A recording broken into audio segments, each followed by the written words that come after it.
अरहंत सिद्ध सुर उपाध्याय साधु सर्व अर्थ के प्रकाशी मांगलिक उपकारी है।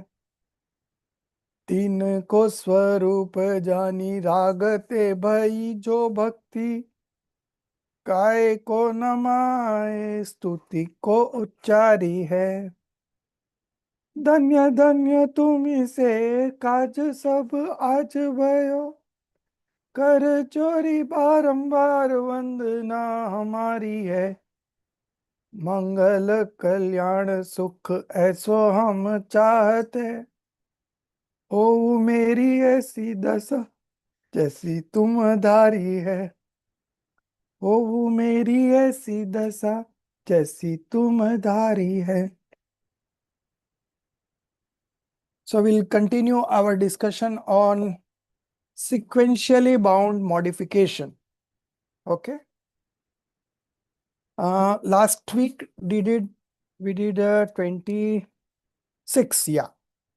So 26 we have already done, and today we are going to start with 27, module number 27. Yeah, from Acharya Kalpa Pandit Todarmalji. Okay, that is module number 27. So what is the heading of this module? Harmony among effort and other concomitant factors. क्रमबद्ध पर्याय नहीं, पांचों समवायों का सुमेल. Okay, in Hindi we call it as 5 समवायों का सुमेल. Harmony among effort, so effort is पुरुषार्थ, सो पुरुषार्थ और अन्य 5 अन्य समवायों का सुमेल. So harmony among effort and other concomitant factors, that is the heading. There are around 6 points in this module. Okay, to begin with, we start from the beginning, and as said, module number 26, 27 and the coming one 28, all three pertains to effort. What is effort in the correct sense? What is effort from the conventional point of view? What is effort from the real point of view? What we need to do and what's going to happen, everything regarding effort. And the main question is, if we accept the principle of sequentially bound modification, then if everything is predestined, then what is the use of effort? Okay, then there is effort is also not in our hand. Many questions on that, very important questions one, and that is all what we are going to conclude today about the efforts. Okay, so 27th module, this is the reference taken from Moksha Marg Prakashak, 9th chapter, Purusharth se Moksha Prapti.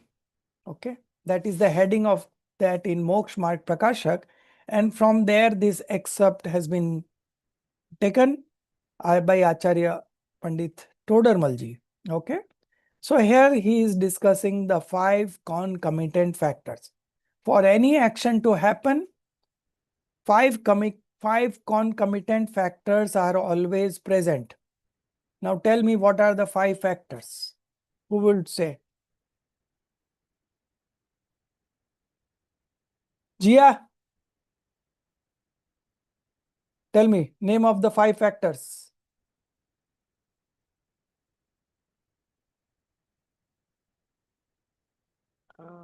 Yes, sir.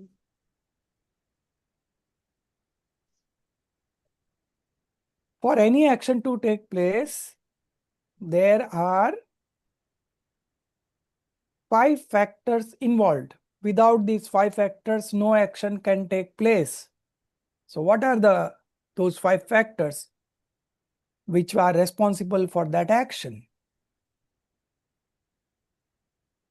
Anyone else? Rekha? Sir, time, place, destiny, effort. Okay. Place is not there. Time, Sorry. destiny, Time, effort. destiny, effort, Bhavitavya is Bhavitavya is destiny. destiny. Time, effort, destiny. Two more I'm missing. Nature, Time is Kal. Nature. Yeah. instrumental cause. Instrumental cause. Yeah. Very good. Yeah. Kal Labdhi, attainment of time. Okay. And the instrumental cause Nimit. So all these 5 factors are present for any action to take place in any modification. These are the 5 factors and each are equally contributory. Okay. But having said that, we have limitations while discussing, so we can discuss one at a time. Okay. I can talk about one at a time. But as far as the action is concerned, all the 5 are present in equal proportion. Okay. So this is with this background, we move forward and we discuss what Todermalji has to say. Todermalji has tried to highlight it that out of these 5 concomitant factors, 4 are not in our control. Okay. So one was nature, स्वभाव. I think स्वभाव आपने नहीं बताया ना कि बताया था? Nature. Okay. So nature. हाँ. हिमाली ने बताया था. हाँ. हिमाली ने बताया था. Okay. Okay. ठीक है. Nature. ठीक है. तो nature is always present. So if the action has to happen because of nature, then it would have happened. Okay. So nature is one of the factors, but it is not the ultimate factor. Nature states that things will happen in this particular substance. That's all. Okay. So nature is one of the factors which is always present. Then the next comes in sequence is attainment of time. The third is destiny. Okay. So attainment of time is the time at which the action happens. And what is destiny? Destiny is the action itself. Okay. Then instrumental cause. Instrumental cause, there is no such entity called as instrumental cause. Whenever an action happens, the one which is suitable to that action is referred to as instrumental cause. So mostly instrumental cause is always an external factor. Okay. So all these 4 factors are not in our control, not in our hand. Then what is in our hand? The 5th factor, that is effort. Okay. So effort is something that is in our hand and that is what we can do. And because of what we can do in that, that's why there is so much of preachings and instructions being given.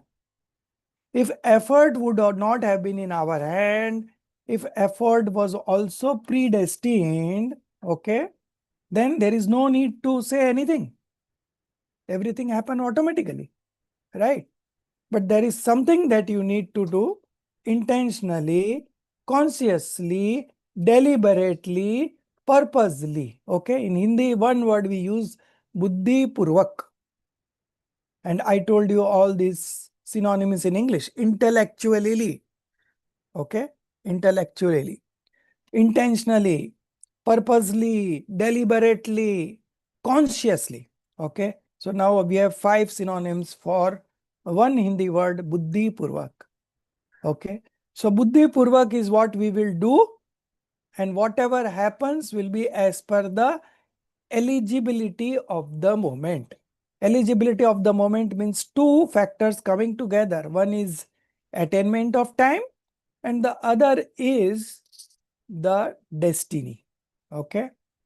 So this is all about 5. Out of this 5, only 1 is in our hand. So Todermalji has laid emphasis here that if you do efforts according to the instructions given by Jinendra Bhagwan, okay, then all the other factors will come and the action will happen. This is a guaranteed Todermalji is setting, Todermalji here is saying that it is a guaranteed outcome. Okay. You do action according to Jinendra Bhagwan, what he has instructed in terms of his sermons through 4 expositions, and all has been scripted in Jinvani. Okay. So if you follow this Jinvani, which has been written by, of course, the main source is the Tirthankar's Divya Dvani, Bhagwan Mahavir's Divya Dvani. Okay. And from then on, it passed on to Gandhar, Gautam Gandhar, and Gautam Gandhar then passed it on to Acharyas, and from Acharyas to other Acharyas to other. In that lineage, when there were no Acharyas to grasp, and earlier it was mouth to mouth publicity, only he will utter and the other will understand and memorize. Only once we have to tell and they all memorize it up. And it's such a huge literature, and everything they remember it. Memory was very good at that point of time. But as we've advanced in this era, 5th era, deteriorating time, so memory started getting deteriorating, age getting deteriorated, energy, other also things are still getting deteriorated. Okay. 25 years ago, 50 years ago, life was so simple. Today, life is so complicated. And 25 years down the line, it will be more complicated. So these are going to happen because it's the general trend that we are passing through. Okay. And so we don't have any control over that. We don't have any control over the 4 factors. Okay. Attainment of time, destiny, instrumental cause, and nature. Okay. So only thing that is in our hand is the effort. And if we make the right efforts as per the instructions of Jinendra Bhagwan, Tirthankar, Divya Dhvanis, Jinvani, okay, all the factors will come together and the action will happen. Okay. So with this background, we will now analyze this question point wise, and everyone would understand it's easy because we already made up the background and we had already some discussion in the last week also. So earlier also I had given you this homework to read maybe 1 or 2 times, and most of you must have read, but still repetition is not a problem here, but it's an advantage. Okay. And here the repetition requires because we tend to forget. There are so many things. But what is important, where the emphasis should be, that is something that is going to transform our life. Okay. In a day, we get so many passing thoughts. One moment it comes and other moment it jumps out. And then we don't remember it again. Maybe after say 15 days, 20 days, again it would come. So the intelligent ones, the successful ones are those, when those thoughts come, they hang on to it. They elaborate on it, they analyze on it, and then they make it their own property because they analyze, they contemplate about it, and then arrive at a decision. So once you arrive at a decision, then it becomes your property. It's your copyright. You will have access to it whenever you want. Okay. Any point of time. And this decision making that we do, that is only what we are going to carry forward in our next birth. All other associations are going to be here. But the soul doesn't change. The soul continues its journey. And in the next birth, these decisions that you have made now, right, that is going to come along with you, and you will be able to practice that in your next life also. And this is how maybe another 2-4 lives will go on and we all will get liberated because the process has already started. And since we have been doing wrong things since time immemorial, so it's going to take some time. But no, if you compare it with the time that we have already passed, which is infinite, no beginning, compared to that, it's just a blink of an eye. Okay. The whole life of this and maybe 2, 3, 4 more lives is all very, very minuscule compared to the time that we have spent in transmigration. Okay. So it's going to be very fast, very soon. We all are going to get liberated. Liberation means again, eternal happiness, undisturbed happiness. Okay. Complete happiness, perfect happiness. And that is what we are going to do. No end. So infinite time, up to infinite time. Okay. And if you lose this opportunity, we don't know when we are going to get another opportunity to study this kind of scriptures, get access to this kind of associations, very rare. Okay. So we are all going to make the most of it. Make the most of it means we are going to understand it very nicely and practice it also, so that the transformation in the next birth will be like that just like changing your dresses.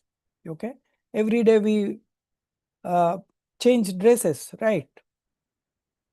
So it would be like that only. Okay, and the journey will continue and it will culminate into getting liberated. Soul will get liberated means soul will remain the soul, but the associations of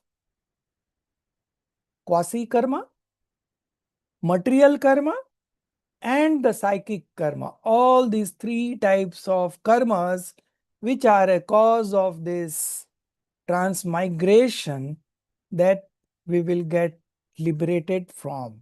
And that is what called liberation. So very nice discussion coming up. How you are all very attentive and you will understand it all very nicely. So we begin with Soumya. Soumya, you are there, then you start reading, otherwise Soumya. Sir, I have a question on Yeah. Purusharth and effort. Ah. So, in some scriptures, we've read that to get to Nirjara and then moksha, we have to stop doing punya. Well, obviously, पाप तो करना ही नहीं चाहिए, लेकिन पुण्य भी बंध का कारण होता है. So, Okay. if we are not doing punya as well, what kriya do we continue to do? So because if we do purusharth, are we not doing a kriya, and therefore are we not indulging in bondage again? So you are asking what you need to do in terms of Purusharth, right? Yes. What does purusharth mean? Okay. So that is the topic that is we are going to discuss now. This one and the next one. Today that is our only topic. So you hang on for you hold on your question right now. After the these 2 episodes gets over, 27 and 28 module, we will come back again to your question. It is Okay. going to be answered, I'm sure. Okay. Thank So you. you only start reading, Roshni. So I think Okay. I start from here, the question is, right? no, Acharya Kalp. Okay. Acharya Kalp Pandit Todarmalji, while raising this subject in the context of the path to liberation, has presented a very fine analysis. A portion of it is worth noting, which is as follows. Here the question is, does the means to liberation arise when the time of attainment manifests in accordance with inevitability, or does it arise upon the suppression, etc., of delusion, etc.? Or does it arise due to pursuit of self-effort? Do tell. If it arises upon the conjunction of the first 2 causes, then why do you give instruction to us? And if it arises through self-effort, then all hear the instruction, but among them some are able to act upon it, some are not. What is the reason of that? Stop. So my question here, how many concomitant factors Todarmalji has discussed in this question? You answer, Roshni.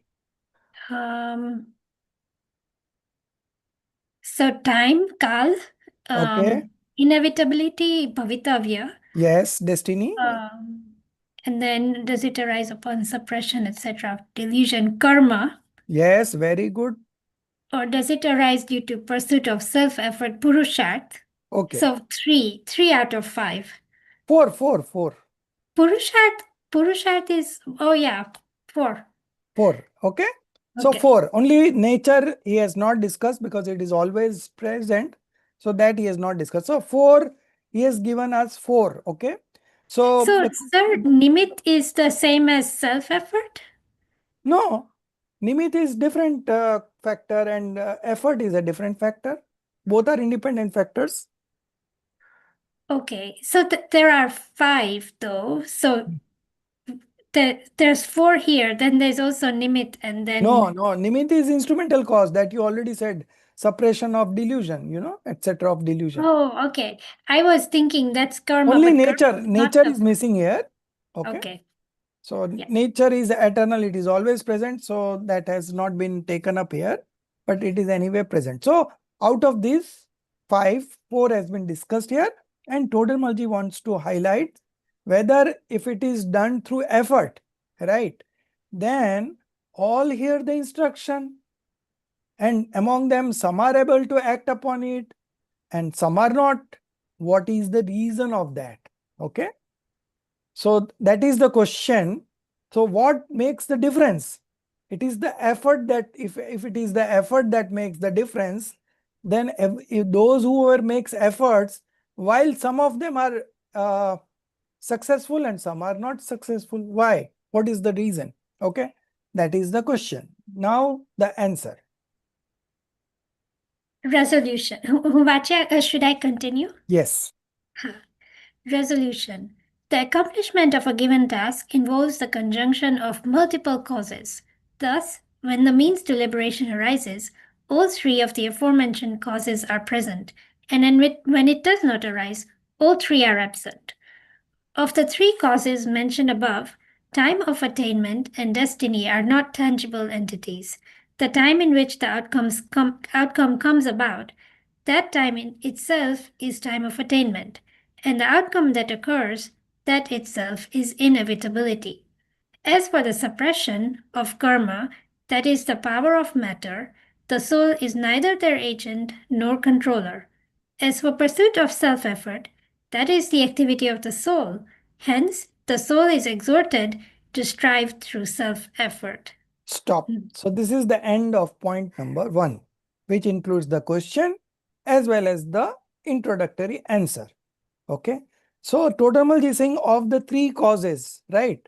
So when he says 3 causes, that means he is including time, destiny, and karma. These 3 he has included. He has not included effort because effort is what he wants to ask about.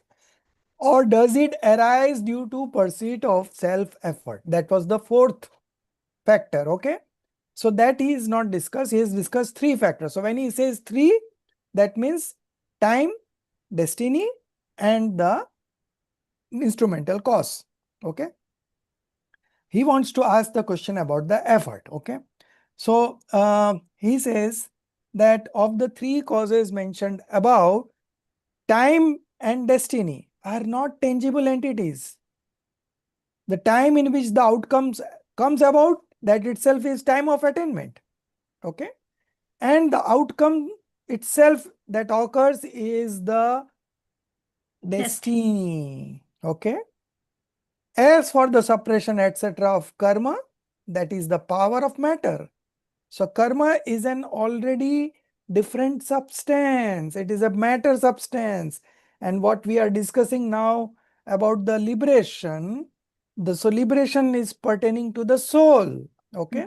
So 2 different substance. So instrumental cause would always be an external factor. In this case, it is a karma. So the suppression of karma, that is also not in our hand because it is something happening in another substance. One substance cannot do anything in the another substance, right? So that is the power of matter. The soul is neither their agent. Agent here means doer. Okay. The soul is neither their doer nor controller. That means independent. Soul is independent of that. Okay. As for pursuit of self-effort, that is the activity of the soul. So out of 5, 4 are not in our hand. Only the self effort, that is the activity of the soul, where you can do something. Hence, the soul is exhorted, okay, exhorted to strive, okay, through self effort, okay. Strive means udyam, prayatna karna, and exhorted means to give instructions, the preachings, okay. So, hence the soul is being instructed, the soul is being explained to strive, okay, to put in efforts, to try through self effort. So, if you want to get liberated, the soul has to try, okay. So, if the soul tries, he puts in the right effort according to right instructions, other factors will come in and the action will take place. What is the action that we desire here? Liberation. Liberation. Yeah, liberation. Okay. So this is the first point. Now, next paragraph is the second point. Gia, you read. From there, the soul should exert effort in the form of that cause through which the accomplishment of the outcome is certain. In such a case, the other causes indeed align, and the outcome is inevitably accomplished. And when effort is made in the form of that cause through which the outcome may or may not be accomplished, then if the other causes align, the outcome is accomplished. If they do not, the outcome is not accomplished. Right. So, two scenarios they have shown here. One scenario in which you put in effort, okay, and that effort leads to that action, and that is the certainty, okay. And the other scenario is where you made an effort. If the other things align up, then things will happen. If it doesn't align up, then the action will not be accomplished, okay. So two scenarios. Out of this, the first one is a certainty scenario, okay. So that is what the action will always occur if you opt for the first one, okay. Second one, there are chances that if other factors align, things will happen. So the first effort is what we need to put in, okay. Now in the third point, what is the first factor, the certain factor where you are going to succeed? That is being explained. You continue reading the third point, Gia. Yes, sir. Thus, in the Jinnah doctrine, the means of liberation that is stated certainly leads to liberation. Therefore, the Jeev who, through effort, engages in the means of liberation in accordance with the teachings of the Jinn does so because the conditions of time of attainment and destiny are also present, and the subsidence, etc., of karma has also occurred. Hence, the one who, through effort, undertakes the means of liberation receives all the necessary causes and certainly attains liberation. This must be firmly accepted. And the Jeev who does not, through effort, engage in the means of liberation, in their case, neither time of attainment nor destiny are present, nor has the subsidence, etc., of karma occurred. So they do not undertake this means. Therefore, the one who does not engage in the means of liberation through effort receives none of the necessary causes and does not attain liberation. This too must be firmly accepted. Two more lines. Yes.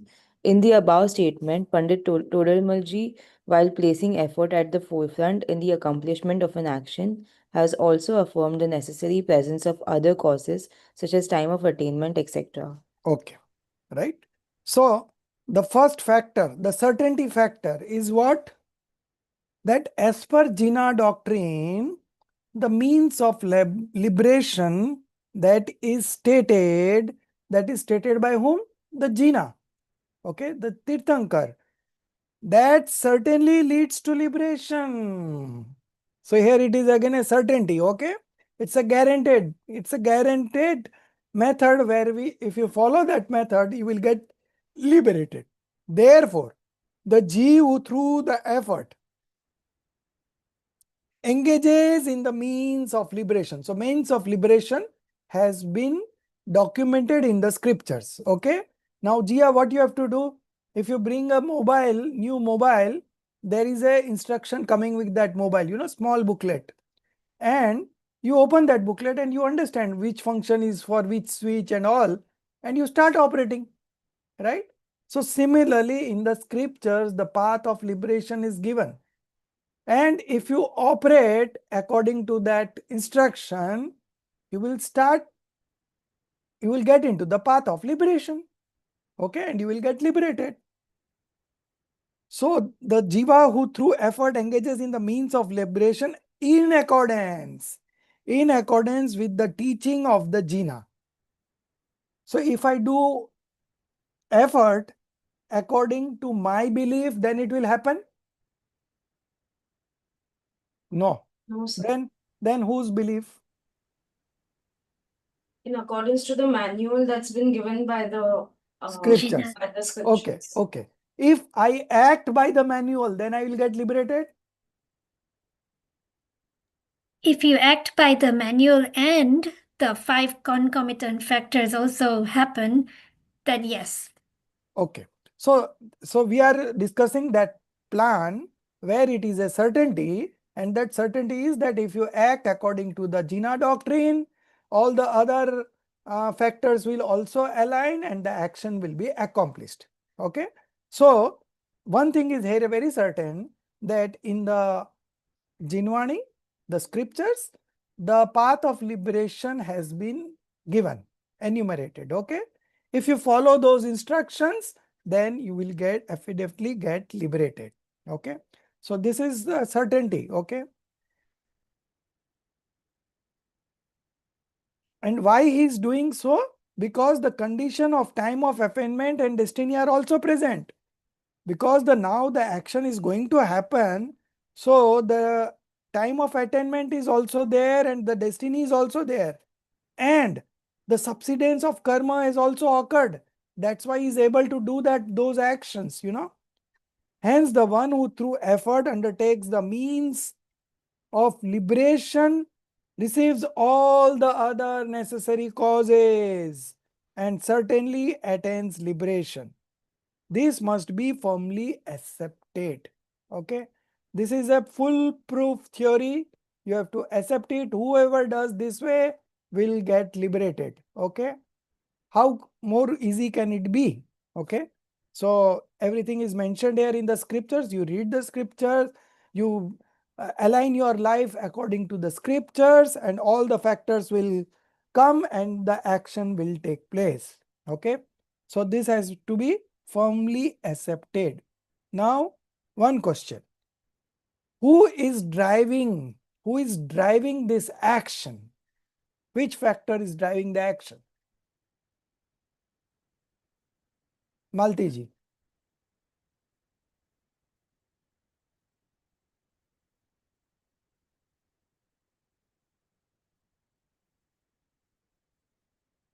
You are, yeah. I think it's the effort Yes, effort. that drives the action. Yeah, because effort is something that is in our hand. Control. Who wants Yeah. to get liberated? The soul wants to get liberated. So what is in the hand of the soul in terms of efforts is only factor that is in the hand of the soul. All the other factors are not under our control. Okay. So we cannot do over there anything. But the effort is in our hand. So if you exercise the effort in the right manner as per the instructions given by the Jinendra Bhagwan, all the other factors will align and the action will be accomplished. This must be firmly accepted. So everyone is accepting? So I have a question. So just Yes. one. Yeah. So in the last 50 years, we've हाँ, not heard of any one person who is liberated. आप okay. कह रहे हैं इतना आसान है. तो इतना आसान है. Why has not even one person been liberated? Because in the 5th era, you know, after Mahavir Swami got liberated, okay, only 3 persons got liberated. One was Gautam Gandhar. Jambu Swami, I think. One was Gautam Gandhar. Then the next was Sudharmacharya. And the third one was Jambu Swami. Jambu Swami is the last one, okay. Jambu Swami's guru was Sudharmacharya, and Gautam Ganda's guru was Mahavir. So the day Bhagwan Mahavir got liberated, in the same day, in the evening, Gautam Gandhar got omniscience knowledge. Similarly, the day Sudharmacharya got liberated, the same day Jambu Swami got omniscience knowledge, and then he got liberated. After that, the path of liberation is closed because this is fifth era. Okay. In fact, these 3 person who got liberated, those are also exceptions. Okay. Those are exceptions. It is not the normal trend. But since this is a special kind of era, this is once in a while that this era comes. Hunda Ausparani. It is called Hunda Ausarpini. I think in Kal Chakra we will see the English names for that, but I have not found out the name so far. But this is a special era, fifth era of this is a Utsarpini and Ausarpini. This is a Ausarpini, deteriorating time. Okay. So fourth, the fifth has all deteriorated. Sixth, there will be no religion, no Jainism. At the end of the fifth era, which is of 21,000 years, the Jainism will get extinct. So no path of liberation. Here at least we can get into the path of liberation. Maybe we will not get liberated. Okay. So that's why I was saying 2-4 births. 2-4 births is most that you have to take. Okay. And if you are very hard working, you may get liberated in the next birth. Next birth itself, and there are numbered souls who are going to get liberated in the next birth, and that number is 123. 123 people from fifth era will get liberated in the next birth itself. I will share the clipping in Hindi. Okay. In the first 3,000 years, it will be 64 souls who will get liberated in the next birth. Then in the next 3,000 years, it would be 32. Then 12, next 3,000 years. Then next 3,000, it will be 8, 4, 2. And the last 3,000 years, it will be 1. Okay. Who are going to get liberated in the next birth itself. Okay. All this has been documented in Tattvat Sutra. The commentary on Tattvat Sutra mentions this. I will share the clip. So, reading that, you could feel that, oh, I can get liberated in the next birth. Okay. So, you have to put in the right efforts. Okay. So, the other scenario is that, and the Jeev who does not through effort engage in the means of liberation, in their case, neither time of attainment nor destiny are present, nor has the subsistence, etc. of karma occurred, so they do not undertake this means. Therefore, the one who does not engage in the means of liberation through effort receives none of the necessary causes and does not attain liberation. These two must be firmly accepted. So, in this particular paragraph, we have to take one decision, that there is a certainty by which you will get into the path of liberation and ultimately liberated. Okay. So, in the last 50 years, forget last 50 years, in the last 2,000 years, nobody has got liberated. Okay. But one thing is sure, that path of liberation is still open. You can get the right belief. Maybe you will not get liberated in this birth, but at least you can get into the path of liberation. Why you will not get liberated in this birth, because the eligibility is not there. Why woman doesn't get liberated? Because the eligibility is not there. So these are some of the natural things that we cannot change.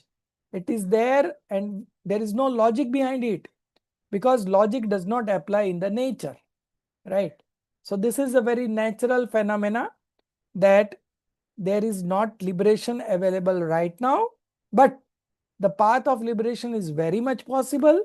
So you get into the path of liberation, and once you get into the path of liberation, you are not worried, because you then don't become a doer. right? Whatever will happen automatically. You will remain an observer and you will not become a doer. Okay.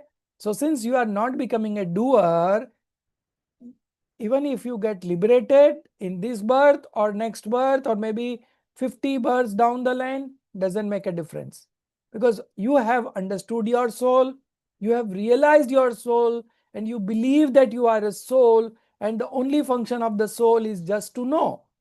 So you are knowing. So you are knowing that you will not get liberated in this birth, no problem. You are knowing that you will get liberated after 5 births, no problem. You are knowing that you are get liberated after 50 births, doesn't make a difference. Why? Because I am not the doer, I am the knower. So once it is established that you are a knower, then it is as good as liberation. Because whatever happens, you are just knowing it, you are not doing it. Okay. So that eternal bliss is always you are enjoying. Okay. So that settles our problem. Okay. So we may not get liberated in this birth, but if we get into the path of liberation by manifesting right belief, our problem stops. Okay. Okay. We are not complete happy, but at least the journey of happiness has started, right? It will go on increasing as we practice more discriminative knowledge, and maybe in the next birth or birth next to next, maybe 2-4 births at most, we will get liberated. So it doesn't make a difference whether I am getting liberated today, tomorrow, but I know that I am a liberated soul. I am devoid of all karmas right now. Right now I am inside this body, but I don't touch this body. Okay. Two distinct things presiding at the same place, no connections. Each is independent. Body is a matter substance and soul is a soul substance. Okay. So it doesn't matter. So we have two paths. One is a certainty one where it will happen. Then the other is it's not a certainty one. If you don't do the right effort, you will not get the other causes. And if you don't get the other causes, nothing is going to happen. And this also you have to accept. Why we need to accept? Because if we accept only, then only we will be we will try to get into the certainty path. Okay. And this path of certainty has been very nicely documented in the Jinwani. So we read the instruction and we follow that path and we will get liberated. Okay.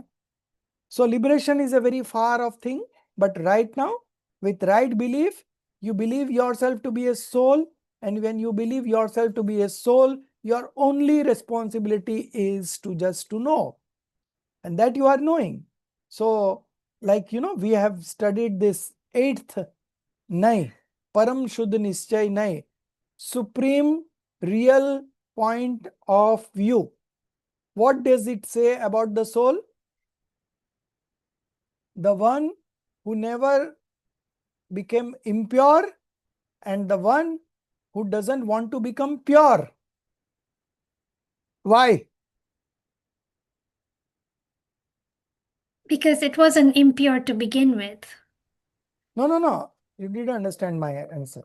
Oh, The number 8, supreme real point of view, states that I am that soul who never became impure and who doesn't want to become pure.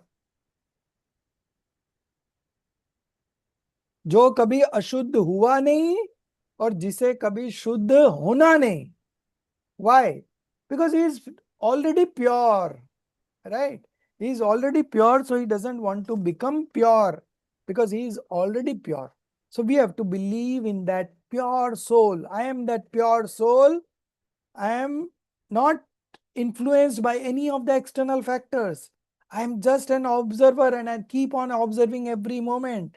All the things do get reflected on my knowledge screen, but none of those things come into me. Okay. I am just a knower and I know to my knowledge screen that such and such things are reflecting. That's all. That is the only relation that I have. Yeah, Emily. So, to what Malti ji asked that, in the past 50 years, nobody's got liberated. Hmm. I was really small, and my mum used to read either Navneet or Jan Kalyan. I don't remember which book it was. Hmm. But in that, I remember the story that she told me that there were two people. One was a right believer, and one who had never done any religious practice. Hmm. And suddenly one day, a learned monk appears, from the forest, Hmm. and the one who is a true believer, he asks that, how I've been doing all the right things, and how far is my liberation? Okay. So he said that it's not very far, it's just 15 more births. Okay. Okay, and then the other one who had absolutely done no religious activity, he also said that, do you think, I know I've not done anything much, but do you think I also have a possibility of getting liberated? Hmm. So he said, yes, of course. Do you see this tree over here? So he said, yes, I do. He said, the number of leaves that are there on this tree, you have to just live those many lives, and then you're going to get liberated. Hmm. So that man, he said, oh my God, that's it. Just as many leaves that this tree has, only those many lives I have to, now ensure. And he starts the effort then. And the man who's only 15 lives away, he says, oh my God, I've been doing so much effort in this life, and it's still 15 lives away. And so both their destinies changed so much that, Hmm. I mean, I don't remember the end, but the point that my mom was making is that, you have to continue doing your effort, Right. whether it is 15 lives away, because even the man who said that atla bada itne sare jo leaves hai, Hmm. usko already uska liberation dikh raha tha, and he started Right. the right efforts. Right. Because leaves are limited in numbers, right? So he knows that if I'm getting liberated. Okay. So 15 lives. So I think it's in Srimad Ji is one of the letters that he has wrote. 15 lives is the maximum that you will live once you get into right belief. Okay. True belief. Okay. In terms of life, it is 15th. In terms of duration, it is Ad Pudgal Paravartan. Now it's a very long period, okay? Ad Pudgal Paravartan, it's written in Karnan Yoga. But the question was, this story was just given to motivate, motivate to put in efforts. And here also Todarmalji is highlighting the effort, okay? So effort is in our hand. But my question is, once your belief becomes right and you establish yourself as a soul, yourself as a soul, then you know that your function is just to observe. So what difference does it make whether it is 15 bhav or it is 50 bhav? What difference does it make? Because you are a knower, no? Yes. So even if you go to hell, then also it doesn't make a difference, because in hell also you remain a knower. Raja Shrenik, he is now in hell, and he is going to be the first Tirthankar in the next Chovisi. Right? But right now he is in hell. But he says from hell that I am the happiest person on earth. On what basis? Because the journey continues. The eternal bliss that is experiencing all the time, that is continuing. From the outside, there are so many adversities in hell, but he is not looking at that adversities, right? He is enjoying the eternal bliss. There is a very good poem written by Pandit Daulat Ramji of Chaidala fame, and in that particular line he says, Bahar narki krat dukh bhoge, antar sukras ghata ghati. From the outside, he is suffering in the hell, but from inside, he is experiencing the eternal bliss. Antar sukras gatagati. Gatagati means he is just drinking that nectar, So the inner connection, because he is a true believer, he is connected to the soul. So he is extracting the happiness from inside. Okay. Soul is full of happiness, and every moment in the hell also, he is extracting that happiness, and he is happy on that basis. Okay. So it doesn't make any difference, and that story was just to motivate to put in effort. Okay. So here also, it's very clearly established that one who makes effort according to the Jinnah doctrine, he is certainly getting all the other causes and he is going to get liberated. Okay. So liberated does not mean to get liberated in this birth, but maybe very near in the 3-4 births or maybe 5 births. In fact, we are in such a bad time that whoever puts in efforts right now in this era, in this time, okay, deteriorating time, he will definitely get liberated in 2-4 births. And that also because he has to get rid of all the past karmas that he has bound. Okay. So maximum it could be 2-4 births, because this is certainly a bad time. Okay. Not conducive to manifest religion. And in spite of this bad time, if you are putting in this much of effort and you are understanding it and manifesting right belief, then you are one of the rarest of rare. You know, in the scriptures that it's written that how many right believers are right now. So the numbers are not mentioned, but it is so little that you can count with your fingers. That means very few. Okay. So this is a rare commodity, that is right belief, Samyak Darshan.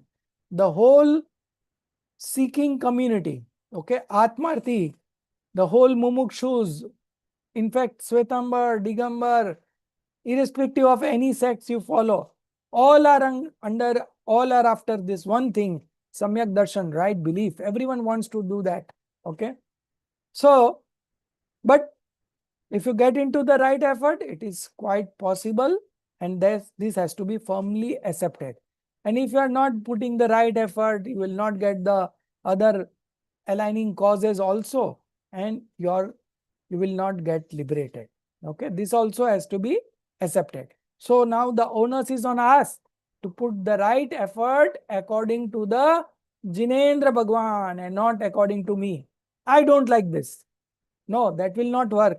You have to come out of your comfort zone, okay, and follow the instructions as per Jinendra Bhagwan. It could be painful, but no. If liberation is your destiny that you want, if liberation is your objective, then you have to follow the instructions. Okay. So when you have that vision of getting liberated, these efforts are all very small. It's very small compared to what we have suffered since time immemorial. Okay. So in the above statement, Pandit Todamalji, placing effort at the forefront in the accomplishment of an action, has also affirmed the necessary presence of other causes. Only effort will not work. The other necessary causes will also be aligned and required to get the accomplished action. Okay. Now, the fourth point and the fifth point. Fourth point is in truth is the fourth point. The next paragraph, starting with effort, is the fifth point, and then the sixth point as such. So next 3 paragraphs are point number 4, 5, 6. All 3 we are going to read together and finish this module number 27 and move to 28. Okay. So 4, 5, and 6. Maltiji, you read.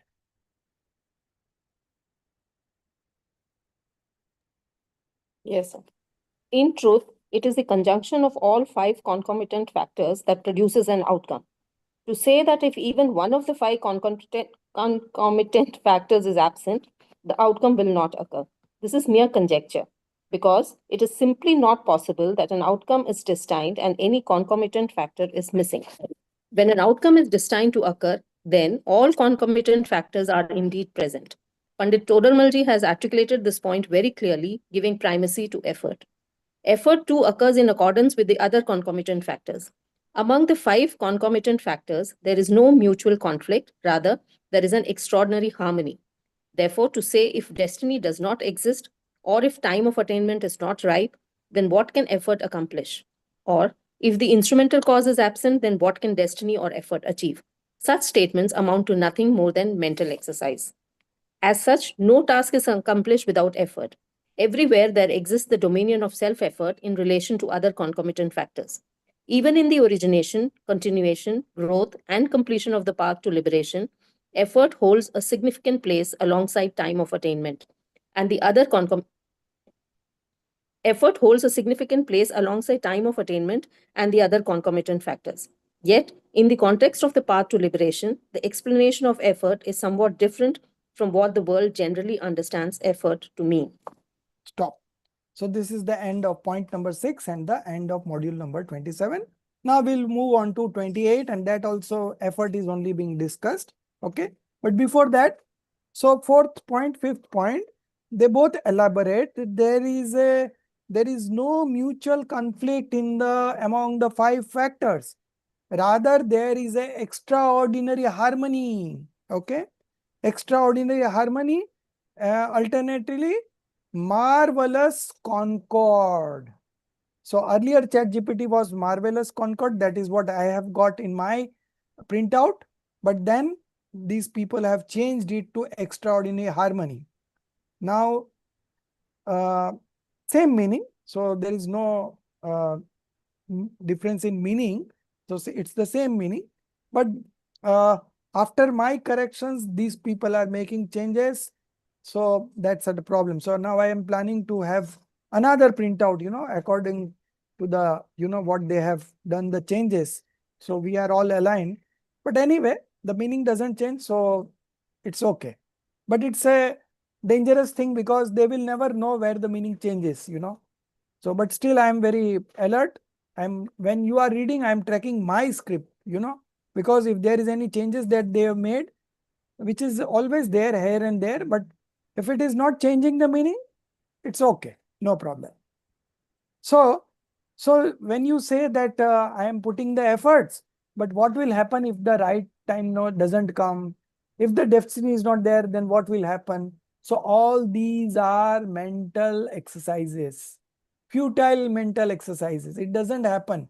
If the right effort according to the Jinendra Bhagwan's instruction is there, okay, all other factors will align. You don't have to go anywhere. Just effort is in our hand. You put the right efforts. Okay. Now, last 2 years, you have been reading this, you have been doing this course. Okay. So this is an effort, right? And this, because of this effort in last 2 years, you have seen changes in your life. Everyone is experiencing changes in your life. Yes. Right? Yes. Right? So this effort has brought that changes. Okay? And the effort is in our hand. Okay? So we mentally be prepared to undergo the efforts according to the Jinendra Bhagwan. Okay? So that may be painful at some time, but nevertheless, we know the result. This is going to be a sure, short success. So we don't mind going that extra mile, going beyond what we can do, coming out of our comfort zone. Okay. So if you want to achieve something in life, you have to come out of your comfort zone, right? Jia, you are doing job also. You were earlier doing colleges also, and you were pursuing this course also. So you did extra effort, right? Nobody at your age would do this, but you have done it. Okay. So I'm very proud of you. So this effort you have put in, and what is the result you are getting? You are not getting into that rat race. You are not getting into the wrong things that other people are going at your age, right? So all these benefits that you are getting. And the ultimate benefit is that we will not be enjoying our life in the present, but future, which is infinite time. We are going to enjoy this eternal bliss permanently.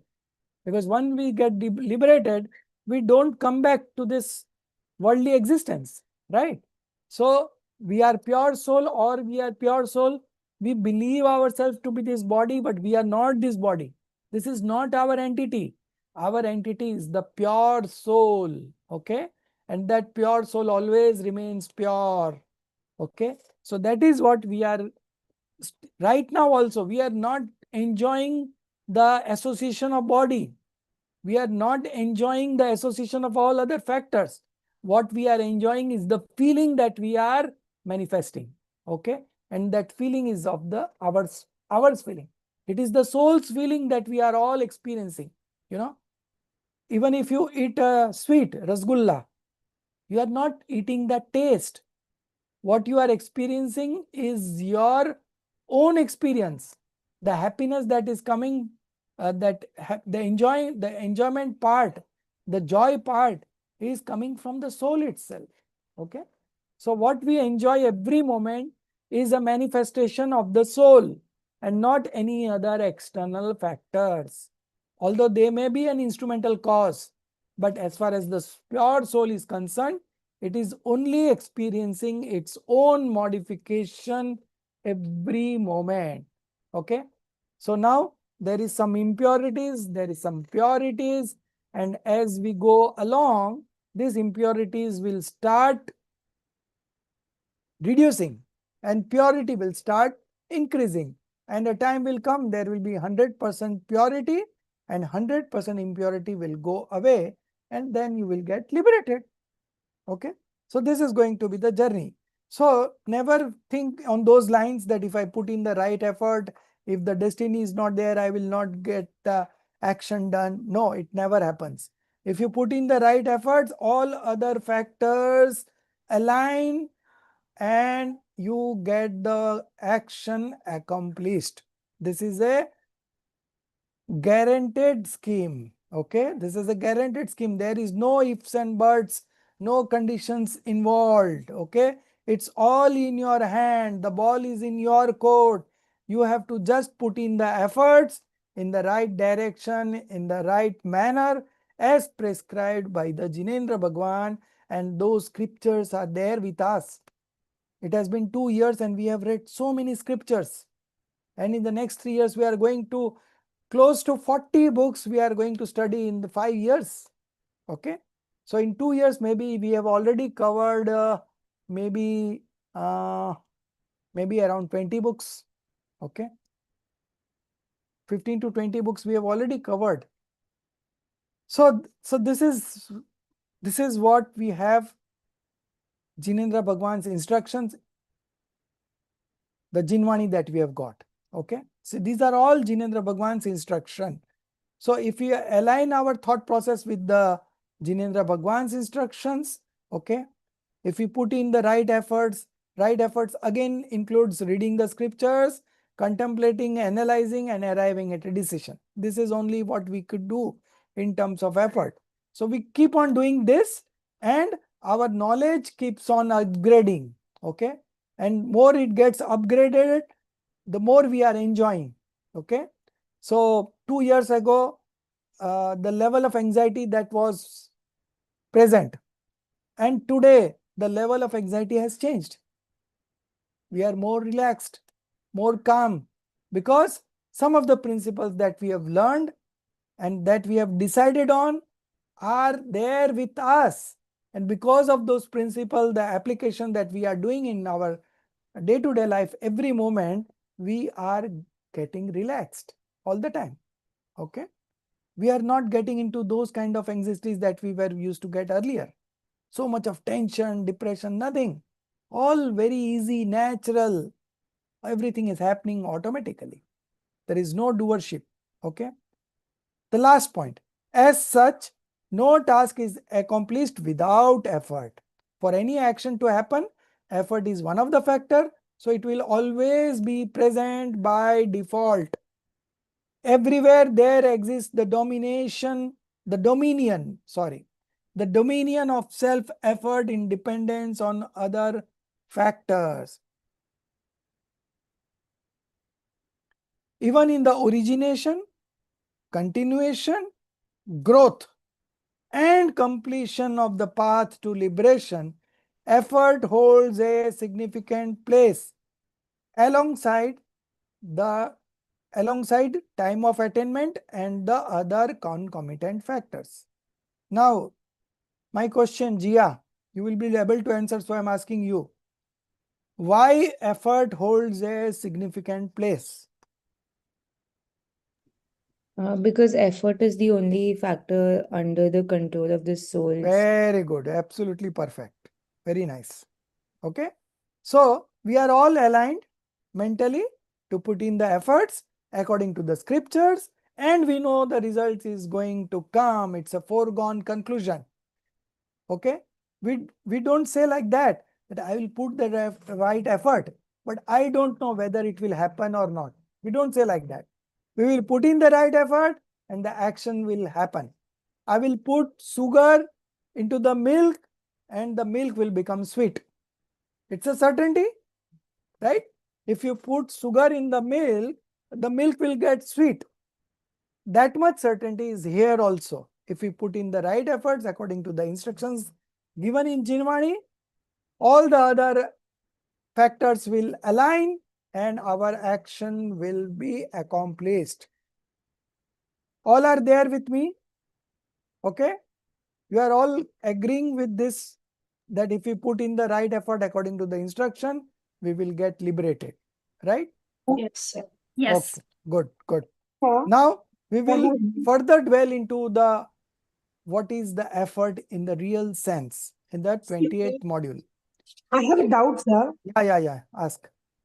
So then effort can change all the rest four, no, sir? If there is effort, then the time, destiny, everything can change, no, sir? It will not change because we are putting the right effort, so all these will align. No, sir. The direction was different earlier. Now, with the right effort, Yes. things will align in a different direction. Yes, no? yes. Everything has to align. Ah. Everything has to align, right? Ah. So if the effort is right, then it Ah, will align. But if yes. we do a wrong effort, then Then it maybe will there not align. Yeah. Then it will not align. And what we also have to remember is what we studied, sir, that effort is also predetermined. It is also predetermined, no? No. That will not come here, Hemali. Because if we consider effort as predetermined, then there is nothing to do. Here I am saying that effort is in your hand. This is what you have to consciously do, and all other causes will align and the things will happen. So what is in your hand, what is you have to do, if you put it to destiny, then everything is zero. Then effort is zero. No, sir, but we don't know how much effort we are going to put in. But Jinendra Bhagwan knows, no? So, sir, So Jinendra Bhagwan knows. So we yeah. don't know. So So we will do our best. So we have to do the best, no? Yeah. So when you have to do the best, how we can put it to destiny? No, I'm not saying destiny. I'm saying that effort is I mean, Jinendra Bhagwan already knows how much effort we are So going to Jinendra put. Bhagwan knows, but you don't know, no? We don't know. Of course, we don't So, know. so why we get into that factor that effort is also predestined? Because, sir, Rekha ji is saying, no, that if my effort changes, then my destiny, other concomitant factors also change. No, she was Times it saying, will she not was change. saying that if we put in the effort, the Yeah. other things changes. Yeah, but they will not change. They will not change just because the effort, we are putting the right effort, that so they have to change. Yeah, so, sir, They have to align. Of course, yes, sir, they So have because to. effort is in our hand, we are putting the right effort. So all other factors has to align to that. Okay. So that is how, why I'm discussing this, because we are discussing the effort. We are not discussing now destiny. If we would have been discussing destiny, then I would have said that efforts are also predestined. Right. But I am not discussing destiny. I am discussing now effort. So Right. you have to consciously do this according to the instruction of Jinendra Bhagwan and not according to our own will. Okay. But strictly according to the Jinendra Bhagwan, then all the other factors will align and the action will be accomplished. Okay. So Yes. never, while discussing effort, this 90% of the scholars do this, that efforts are also predestined. Okay. So that is only valid when we are discussing destiny or time of attainment. Okay, Kalavdi. Yeah, that is then that is predetermined. Okay, but when I'm discussing effort, if I say that effort is also predetermined, then there is no point in doing any effort because it is determined. So I had a question. So if we take in the conventional and real point of view, then right Okay. now we are speaking from the conventional viewpoint, right? When we say that effort is not predetermined. Effort is no, yeah. So this is effort from the real point of view is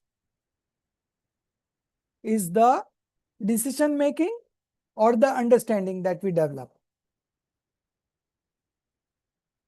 Okay, so now we are discussing sequentially bound modification, which says that all the sequence are prefixed and it will come in that order, right? So this is the principle of sequentially bound modification. Now, if we eliminate effort from it, okay, then that principle we have not understood. That principle says that if the certain action has to happen, so before that, there is also an effort which is going to happen. Okay. So when you put in that effort, then only that action will take place. Okay. So from the real point of view, in terms of effort, you have to do three things. You have to read the scriptures, you have to analyze, contemplate, and arrive at a decision. And that decision could be the action itself, that is self-realization, the action itself, that could be liberation, or it could be the decision making that we do. Okay, we can align any of the three. All three are outcome of the 3 points that we discussed. That first part would be the reading the scriptures. The second part is after reading, you have to contemplate on that. And when you have contemplated and analyzed, then only the decision evolves. Okay. So up to the decision is your effort in the general sense. But if you extend that, then it will lead to liberation, the highest result that we want. Before that, maybe you can say the self-realization, that will be the beginning of the path of liberation. And before that, if you say the decisions that we are making every now and then after reading the scriptures. Okay. So you can align it to any level of the 3 levels that I've said. So here there was one line. One line which says, one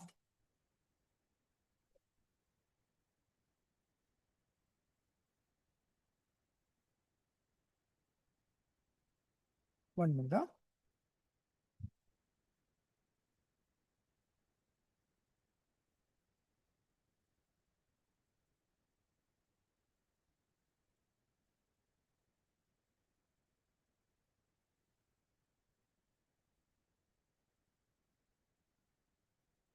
Where it is.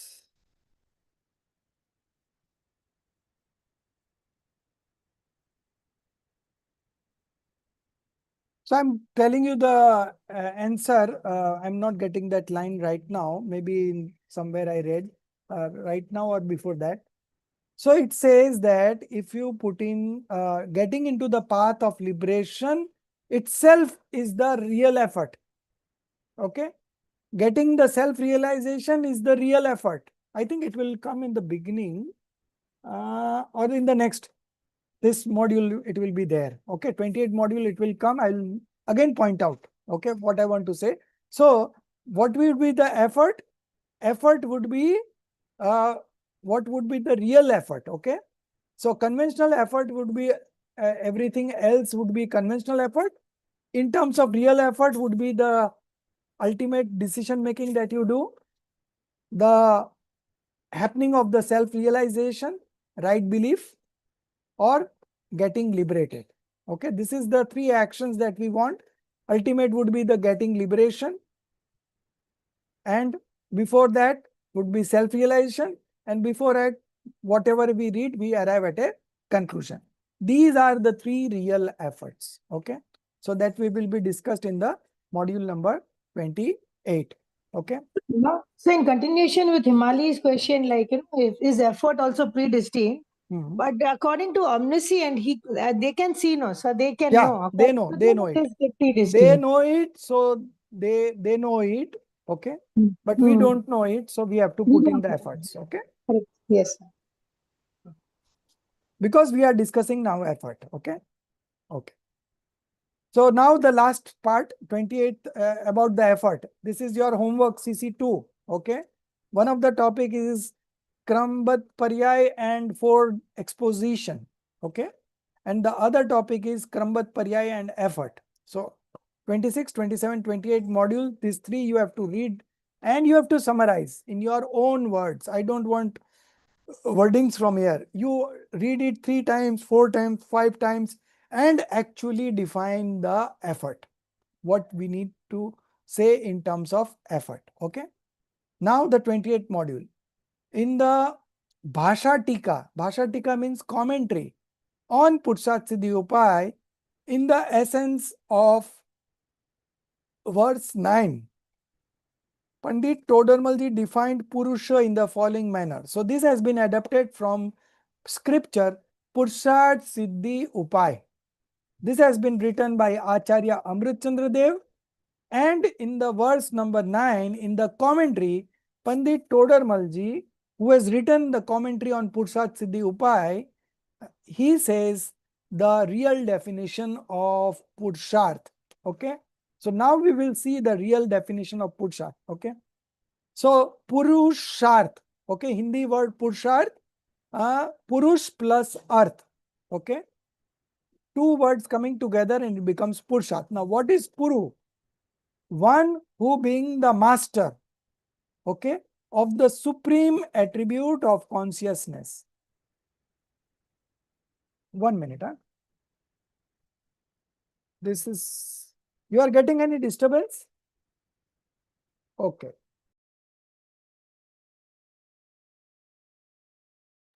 It is disturbing my concentration. So let me fix this window. 1 minute.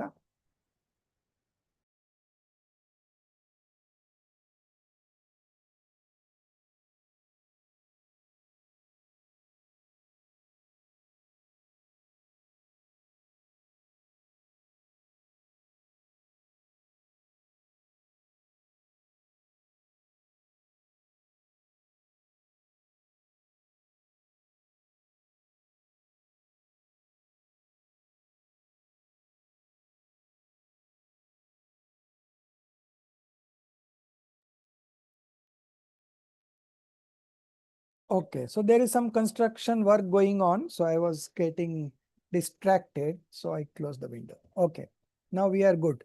Puru. Puru means one who being the master. Okay. Actually, Purush means soul. Okay. In Hindi, Purush means soul. So Puru means being the master. So soul is the master of what? Soul is the master of infinite attributes. Soul is a mass of infinite attributes. We have read this definition many times, right? So now this one who being the master of the supreme attribute of consciousness. So when we say consciousness, Soumya, how many attributes are there? You know. In the soul, there are infinite attributes. Right. But when I say attribute of consciousness, Then two are means two. Which two? Gyan Darshan. Yes, Gyan Darshan. So Darshan is perception, Gyan is knowledge. Okay. So Puru, one who being the master of the supreme attribute of consciousness, acts within it. Acts within it means that function of that attribute is just to see and know. Okay. Consciousness is one attribute. If you want to say 2 attributes, then it is darshan and gyan. Darshan is perception and gyan is knowledge. So you are the master of perception and knowledge, and acts within it. Now, if you are acting within it, that means you don't overlap the function of perception and knowledge. So perception is just to see and knowledge is just to know. So by default, you are knower and seer. You're getting this definition of Purush. Okay, Puru. Only Purush. Yeah, it is written as Purush. Okay, it is called Purush. So who is a Purush? Purush is one who is the master of the supreme attribute of consciousness, acts within it. Acts within it means he just functions only as a seer and knower. Is called Purush. The next line is also important. The master of knowledge.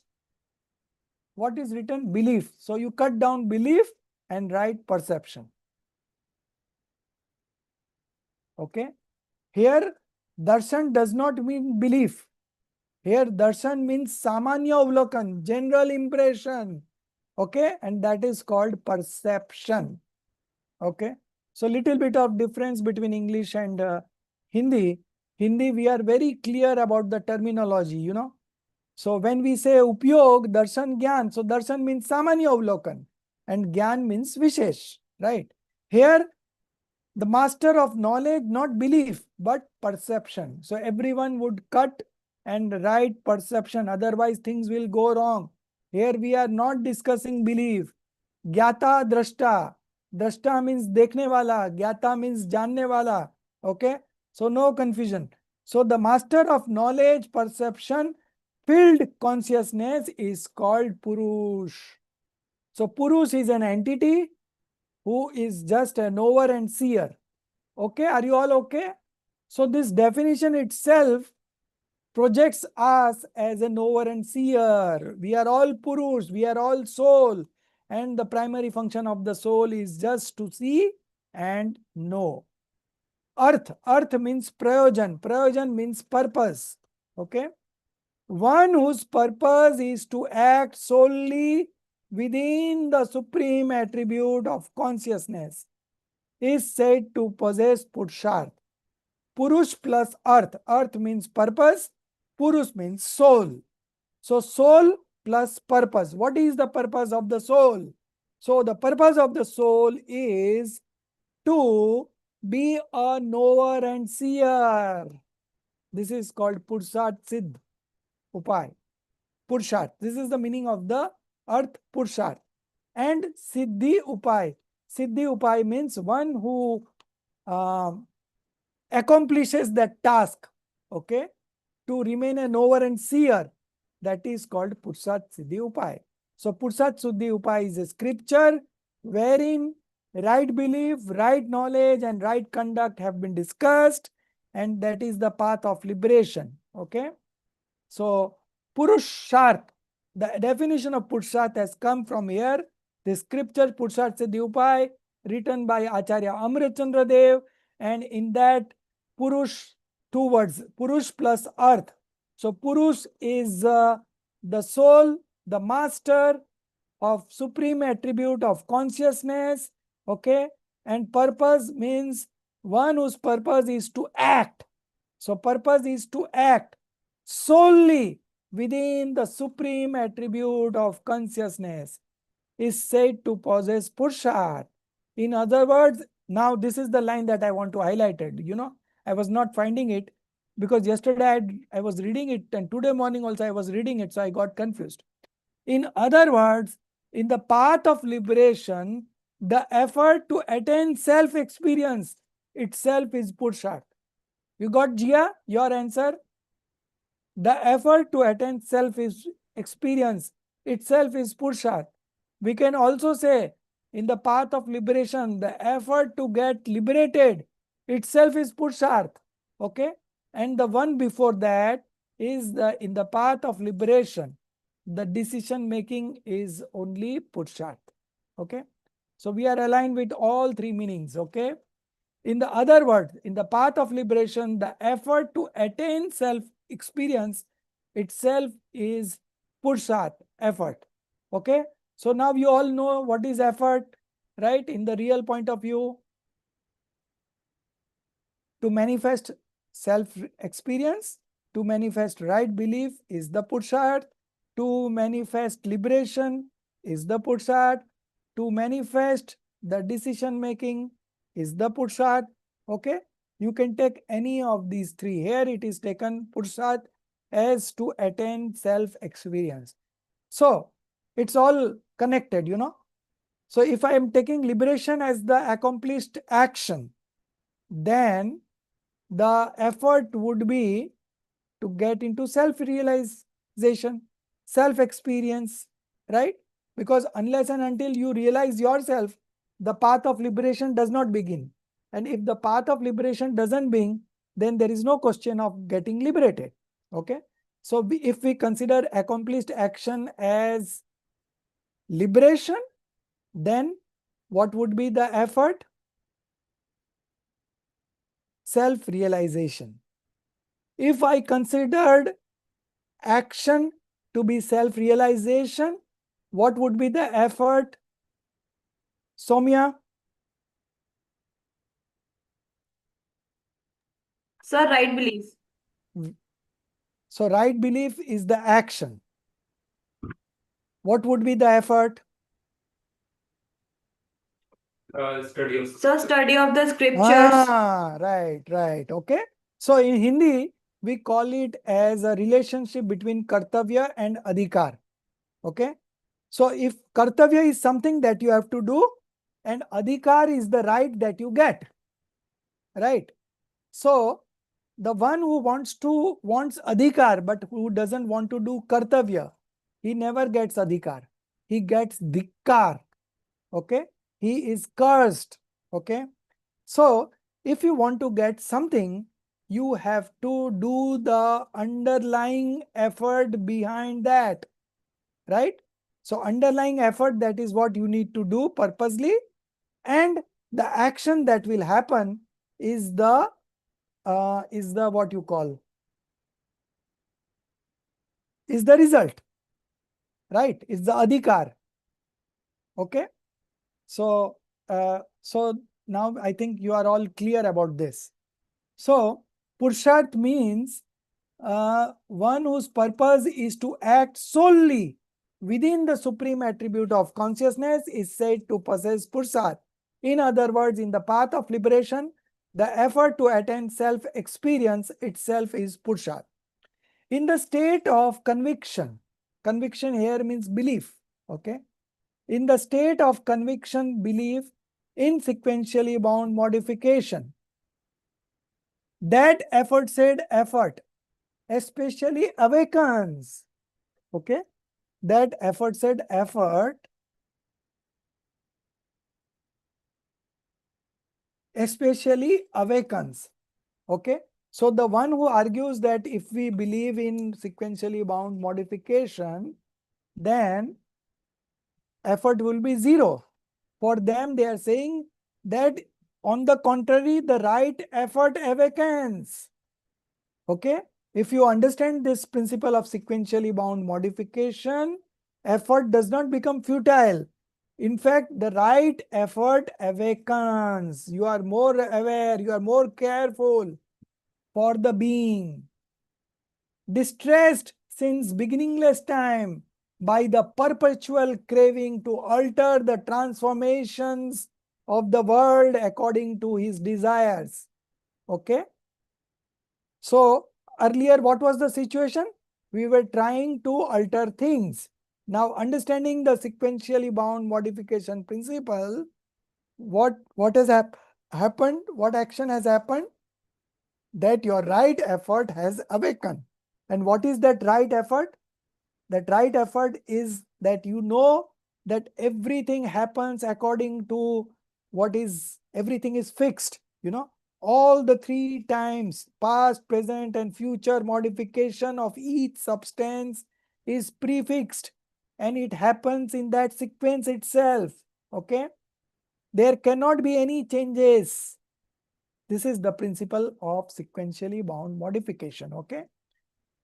So here, in the state of conviction, in sequentially bound modification, that effort said effort especially awakens for the being distress since beginningless time by the perpetual craving to alter the transformation of the world according to his desires.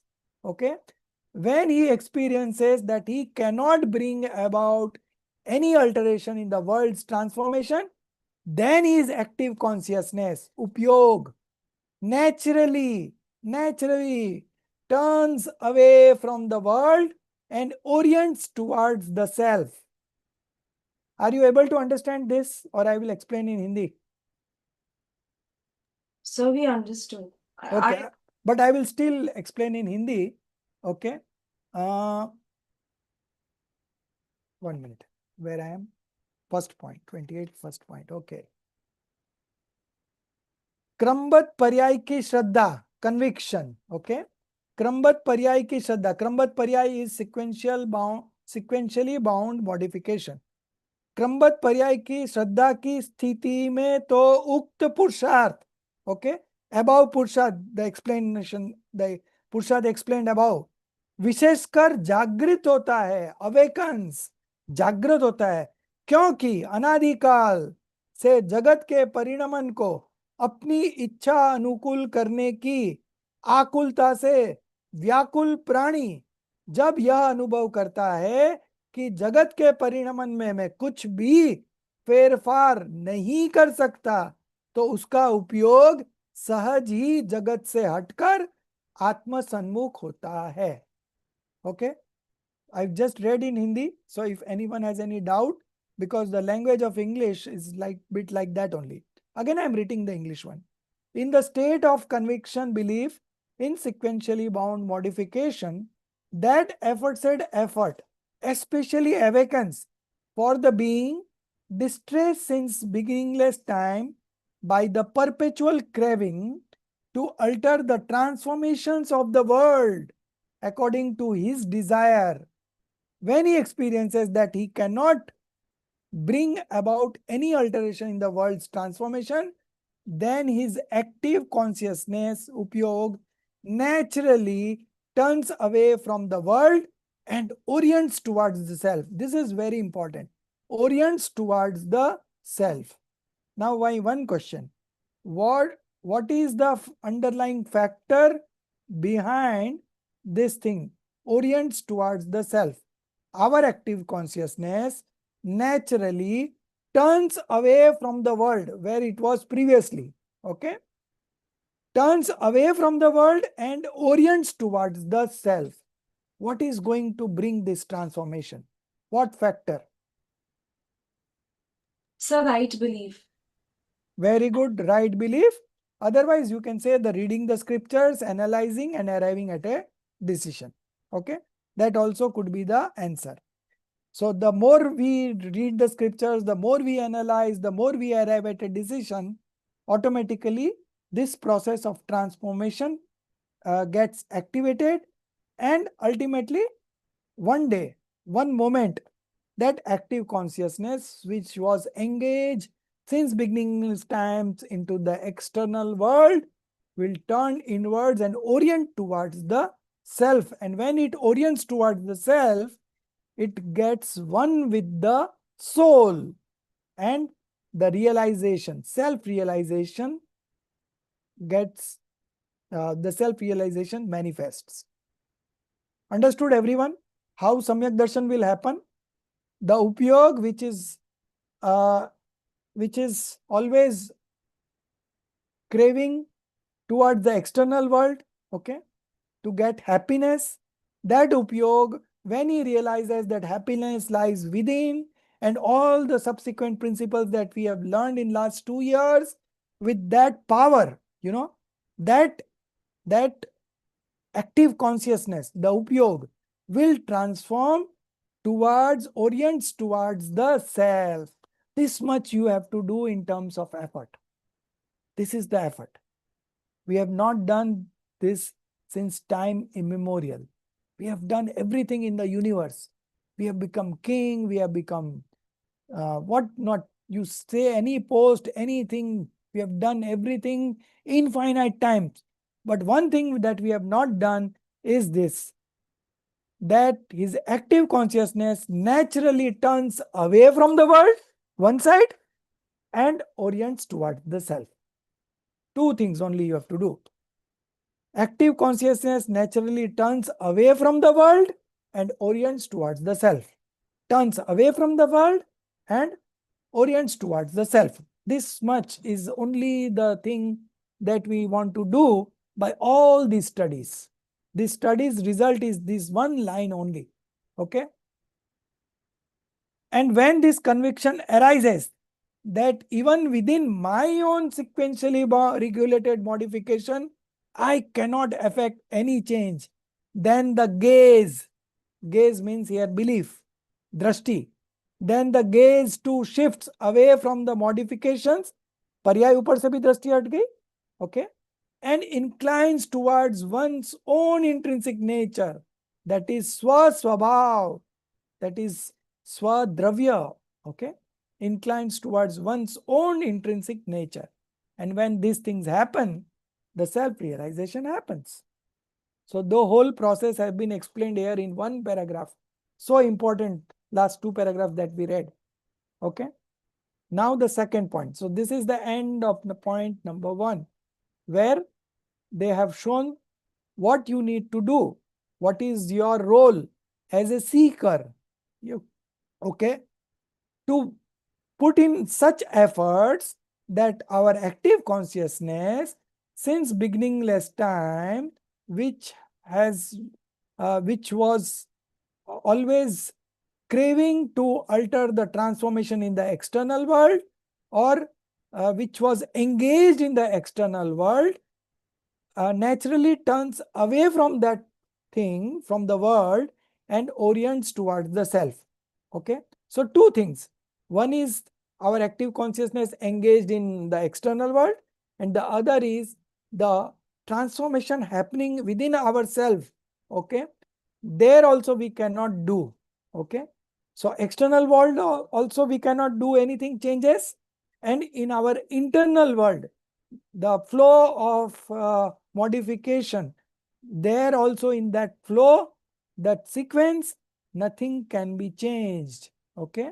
Then the gaze too shifts away from the modification and inclines towards one's own intrinsic nature, which is the self, the pure soul. Okay. So this is all what we need to do. Now the second point, the turning of belief towards the intrinsic nature itself is the infinite effort. All got the efforts, another definition? It's infinite effort. This is summarized as infinite effort. The turning of vision. So vision you cancel, you write the turning of belief. Okay, they have done the correction. Sorry. They have done the correction. The turning of belief towards the intrinsic nature itself is the infinite effort on the path of liberation. So one effort that we saw was self-realization. One effort that we are seeing is the transformation.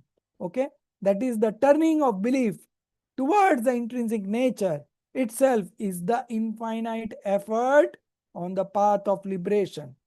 For the one who holds conviction in sequentially bound modification, in the very moment of such conviction, the sequence of infinite effort oriented towards the self and the manifestation of right belief also naturally unfold. This paragraph is also absolutely important. Okay. Again, I would read the Hindi. दृष्टि का स्वभाव की ओर डरना ही मुक्ति के मार्ग में अनंत पुरुषार्थ है, इनफाइनाइट एफर्ट। क्रमबद्ध पर्याय की श्रद्धा करने वाले को उक्त श्रद्धा के काल में आत्मोन्मुखी अनंत पुरुषार्थ होने का और सम्यक दर्शन प्रकट होने का क्रम भी सहज होता है ना? So that also is very well explained.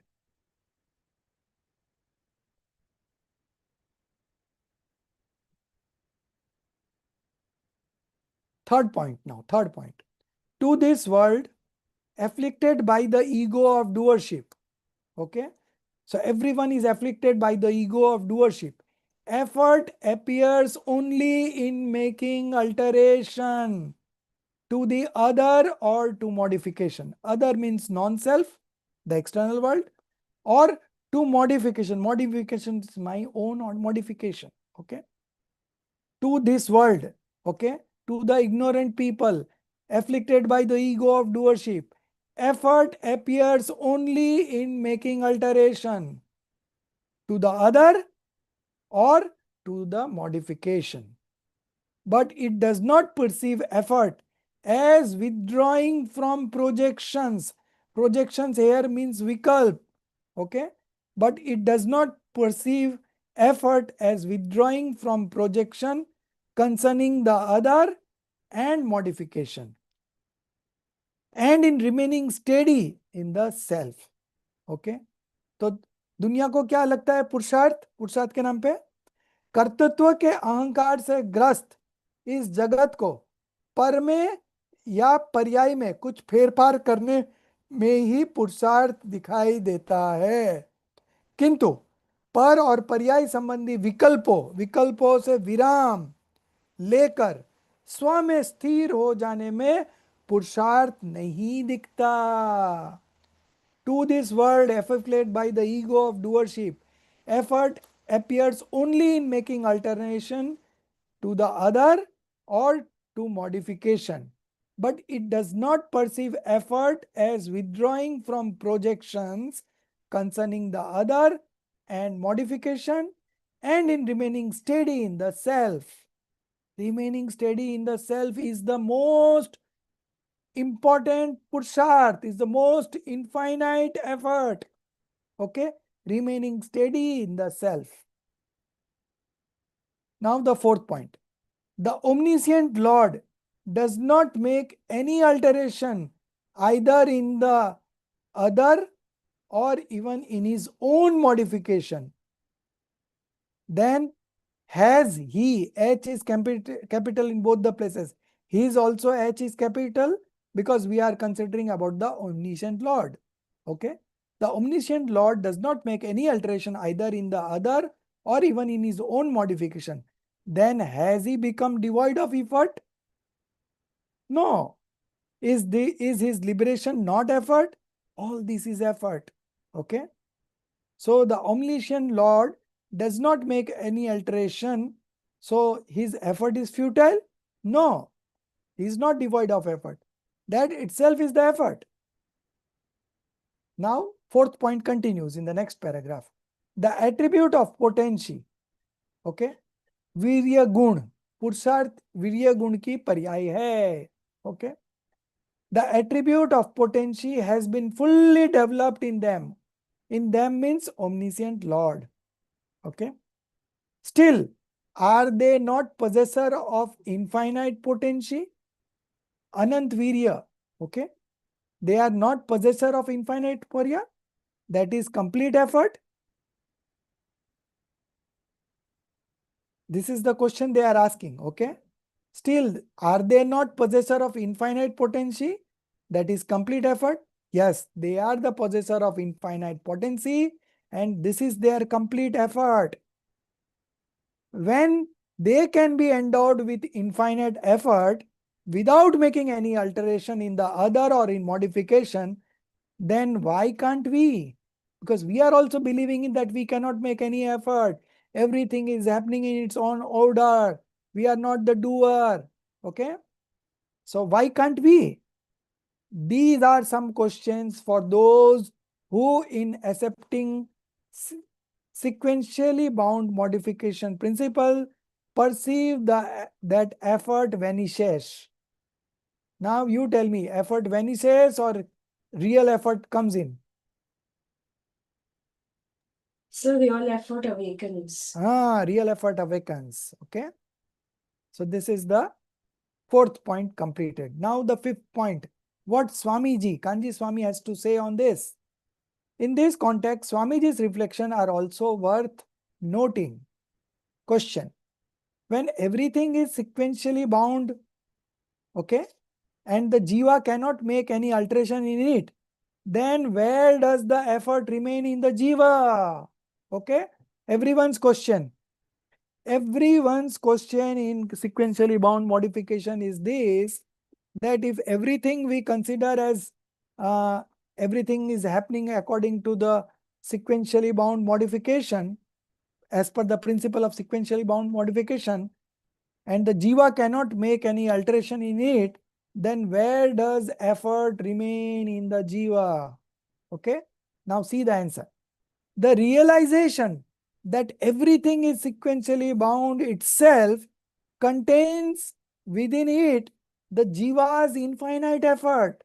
Accepting this principle itself is infinite effort.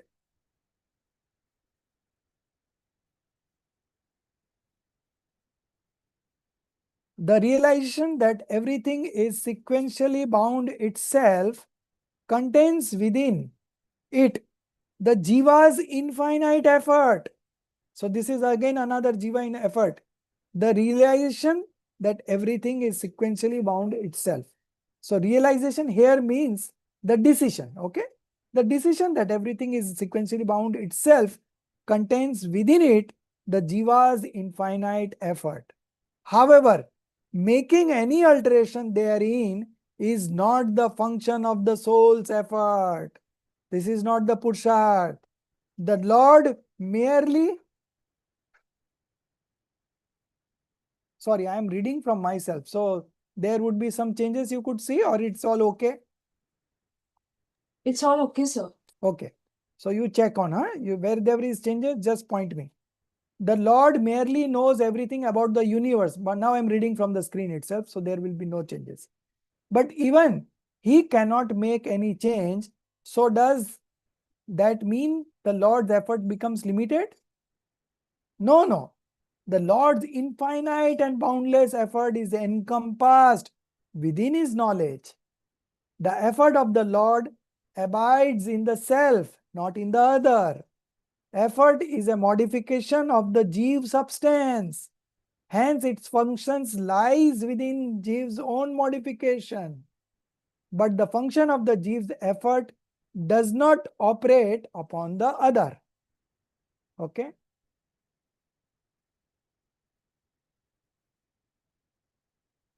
So this is still we are continuing. One who believes, so fifth point continuing.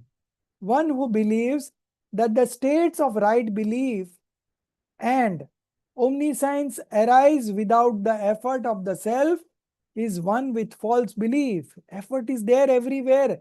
Every action there is effort inbuilt in that. Why you are saying that without the effort things happen? This is all false belief. The knowledgeable one harbors at every moment the intention of effort aimed at the fullness of his own intrinsic nature. Okay? The knowledgeable one, the enlightened one, harbors at every moment the intention, the bhavana of effort aimed at the fullness of his own intrinsic nature. I would like to read the Hindi one also. 1 minute. Fifth point. Continue.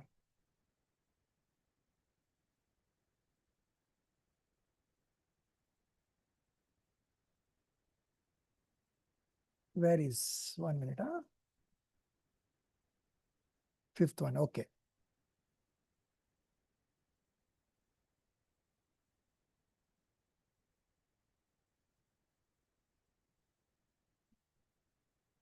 So which one I wanted to read? No,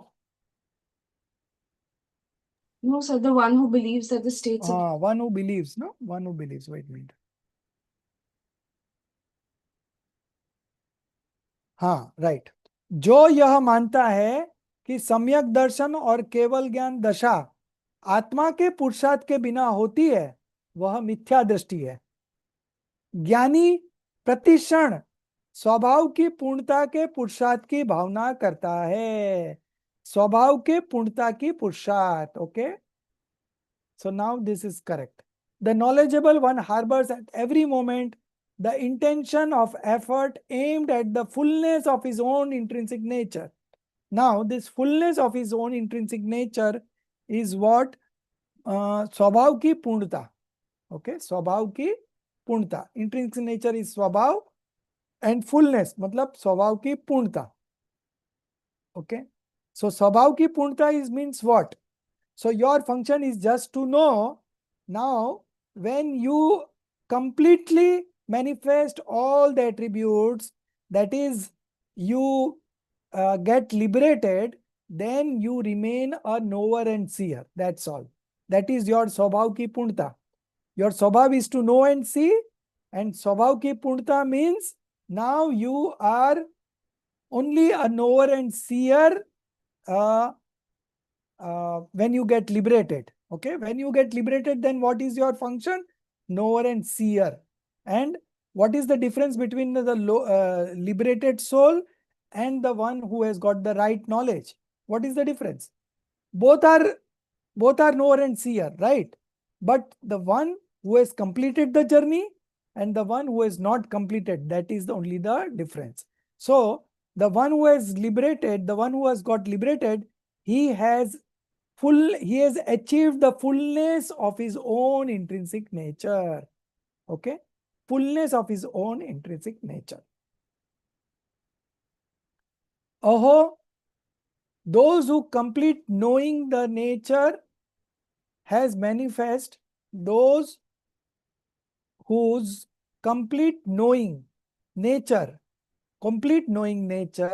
has manifest are the omniscients. Okay, so as I said, liberated soul or the omniscient in their knowledge, because they have completed the fullness of the inherent nature has happened with the omniscient Lord, Aryan Bhagwan. Okay, those whose complete knowing nature has manifest are the omniscients. In their knowledge, everything is known simultaneously. Upon realizing this, one remains oriented only in one's own belief. All notions of external agency beyond knowledge, such as attachment and the like, recede from intention. Okay, so now he perceives things in the right way. All notions of external agency beyond knowledge, such as attachment and the like, recede from intention. Strengthened by such substance-based belief and with intention of fullness of knowledge, he contemplates upon the true nature of reality. I'll again read the Hindi one. 1 minute.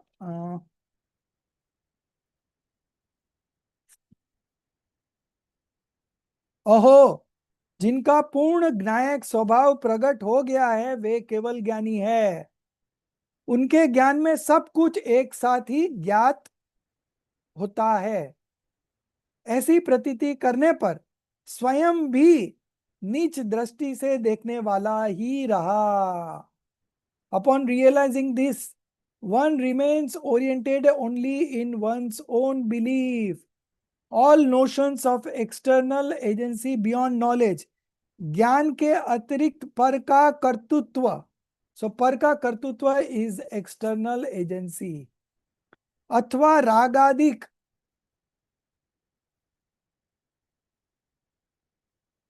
such as attachment and the like, अभिप्राय में से दूर हो गया. From the intention. Intention is abhipraya. Okay, abhipraya means belief system. Okay, so now he doesn't believe that he is a doer. Okay, he is just only a knower. ऐसी द्रव्य दृष्टि, strengthened by such substance based belief, ऐसी द्रव्य दृष्टि के बल से ज्ञान की पूर्णता की भावना से वस्तु स्वरूप का चिंतन करता है. Strengthened by such substance based belief and with the intention of fullness of knowledge, he contemplates upon the true nature of reality. So this translation, you know, what has happened, you know, in Hindi, there is a natural flow of language, which Dr. Saib has done it. And now we are translating it word to word. Okay. So now if tomorrow I write independently one scripture on sequentially bound modification, then you will have better meaning. Okay, because some of the natural flows that are available in Hindi, that will not be able to capture in English translation. Okay, so that is the limitation of the language and the limitation of the translation.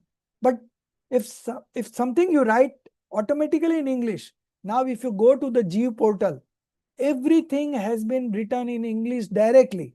It is not a translation of the Hindi, I'll tell you.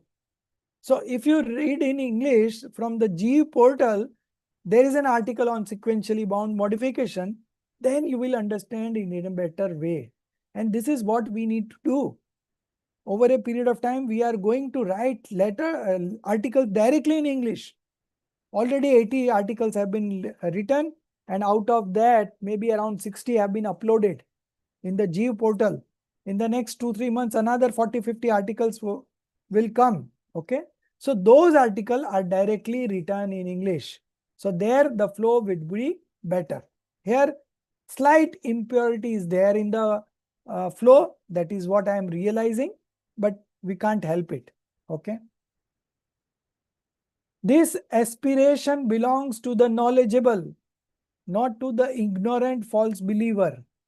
For the false believing jiva believes in doership of others, and a being who holds the notion of doership cannot truly engage in the true aspiration of knowledge, of knowership. For doership and knowership are mutually opposed. Okay, either you become a doer or you become a knower, but you cannot simultaneously be a doer also and a knower also. The one who is a doer is not a knower, and one who is a knower is not a doer. Okay, one what you called the sword is kept in a cover, you know. So in one cover you cannot keep two swords. One cover, one sword. एक म्यान में दो तलवार नहीं रह सकती. Okay. Similarly, you cannot be doer and knower simultaneously. Either you are a knower or a doer. Okay. So you see the right believer, what he believes. He believes that he is a knower. So he doesn't become a doer. And the one who becomes a doer, he is not a knower. So it is very clear. These two are mutually opposed. Okay. Whatever the omniscient Lord has seen through his omniscience, that alone comes to pass. Those who believe that because we cannot make any alteration in that, there is no effort, such ones are ignorant. Those who believe that we cannot make any alteration in that, there is no effort, are ignorant. In fact, the right effort awakens when you believe that you cannot do anything. Okay. So here up to this we keep. We will continue in the next class. Our time is over right now. So I think to what point we have come. Mutually opposed. Okay. So mutually opposed is the end of 5th point. Okay. And the 6th point, whatever the omniscient Lord. Okay. Whatever the omniscient Lord is the 6th point. So there are 4 paragraphs. That will be the end of Swamiji's quote. Okay, all these are Swamiji's quote that we are reading. So let's complete that part.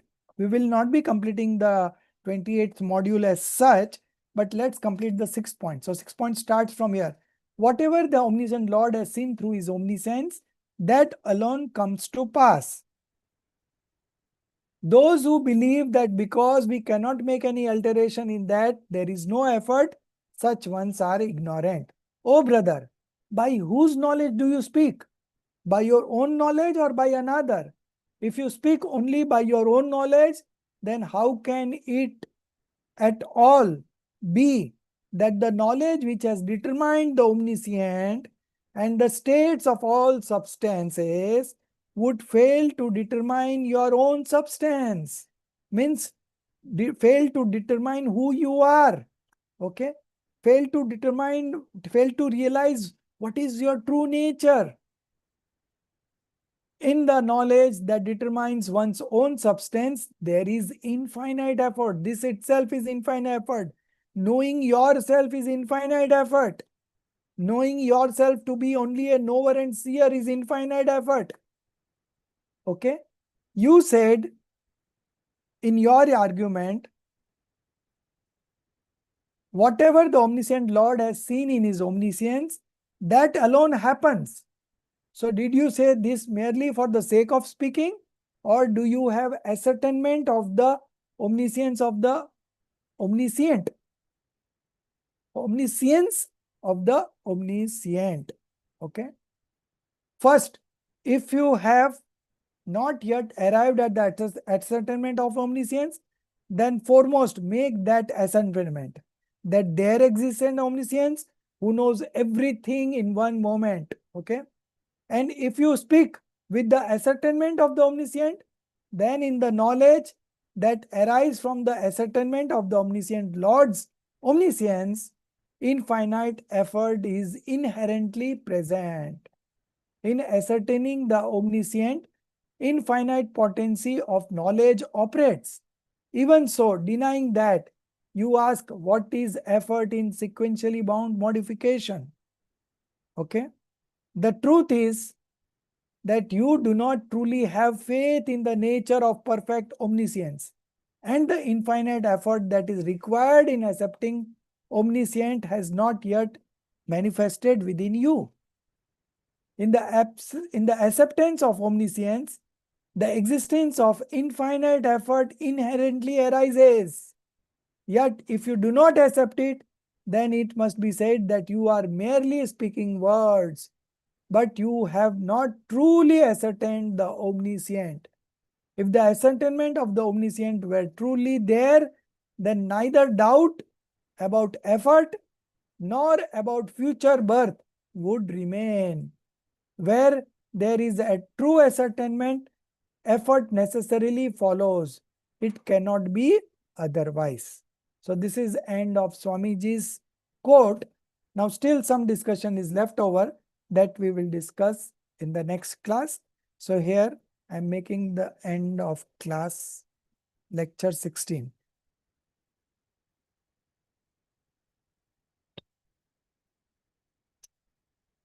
Yeah, 16. What End is of the Hindi of ascertainment? ascertainment. I think pehchanna. 1 minute.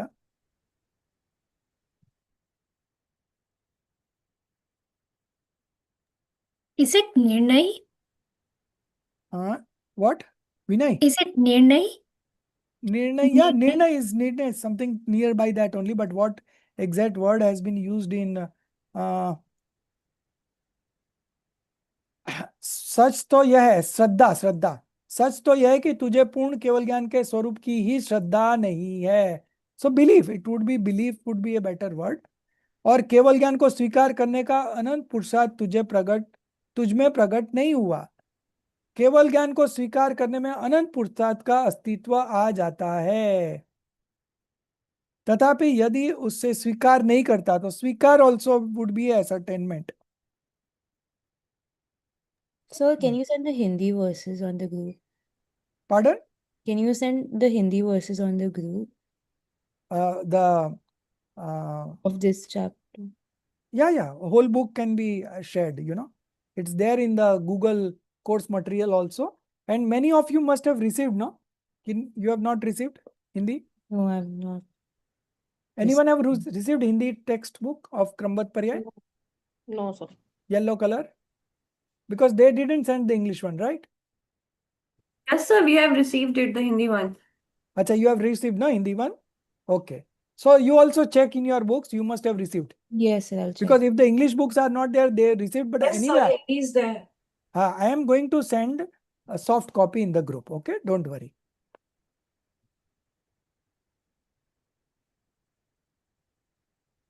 So here ascertainment means svikar, okay? It Acceptance. also mean pushtikaran.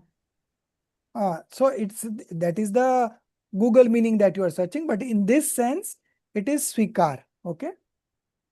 तथापि यदि उसे स्वीकार नहीं करता तो कहना होगा कि तू मात्र बातें ही करता है कि तुझे सर्वज्ञ का निर्णय नहीं है. So here निर्णय is also used, okay? But in English, the difference are not there. यदि सर्वज्ञ का निर्णय हो तो पुरुषार्थ और भव की शंका न रहे। यथार्थ निर्णय हो जाए I और think it's sweeter that you accept it. Basically. निर्णय is also there. Ascertainment means निर्णय is also there. Okay. So different meanings at different times used, but in English we have only one word that is being used. So this is the limitation of English, but nevertheless we will carry on with what we are available. But you should read the Hindi version simultaneously also to get. So I'm reading both.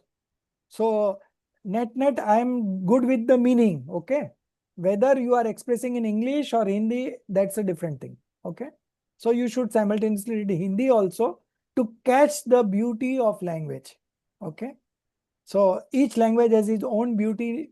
So this has been written in Hindi. So there the beauty of Hindi is there. But it has been translated in English, although the translation technically is correct. But the beauty will only come when it is written directly into English. Okay. So that is still, we are in that process. So all the articles that are uploaded on Jeev, these are all directly written into English. This is not a translation. Translation will appear like this. But the English actual written in English article, if you want to see, you go to the Jeev portal and you should explore. Okay.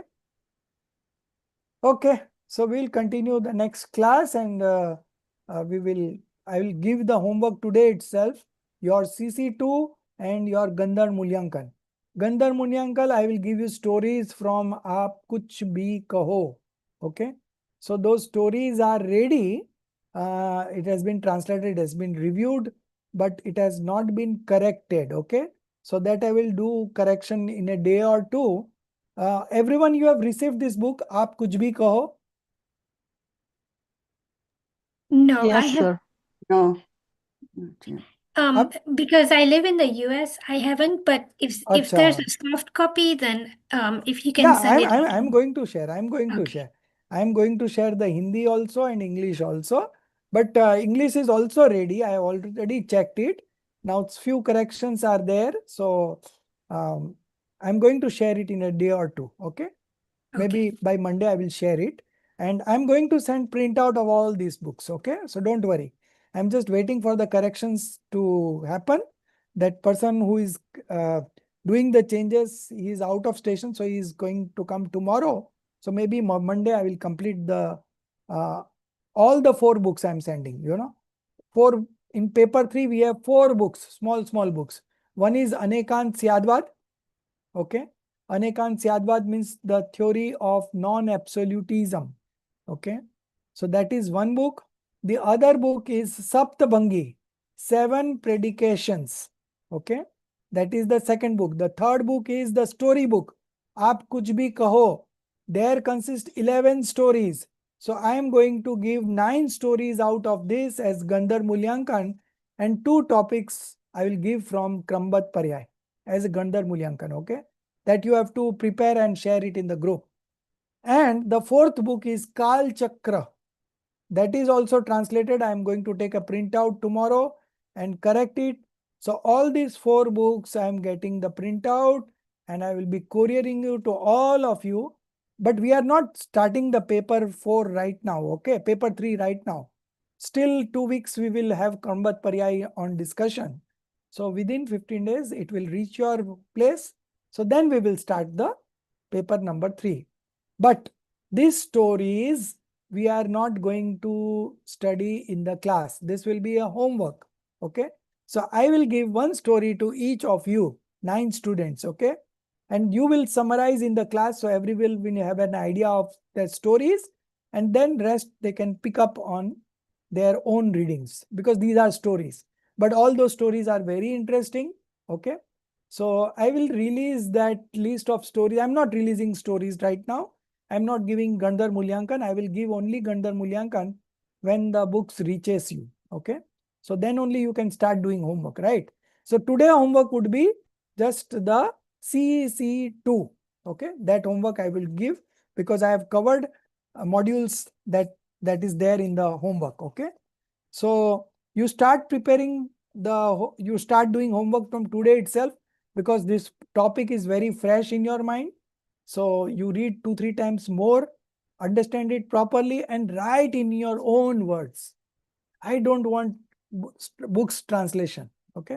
I want you to understand the topic fully and then write on your own what you have understood. Okay. Maybe it will be shorter. I don't mind for that. But the words should come out from your heart. Okay. And not from your mind. Okay. So this is what I wanted. Okay. निज निधि निज में बताई यह अनंत उपकार है, उसके लिए जिन वाणी माँ को वंदना सत बार है, उसके लिए जिन वाणी माँ को वंदना सत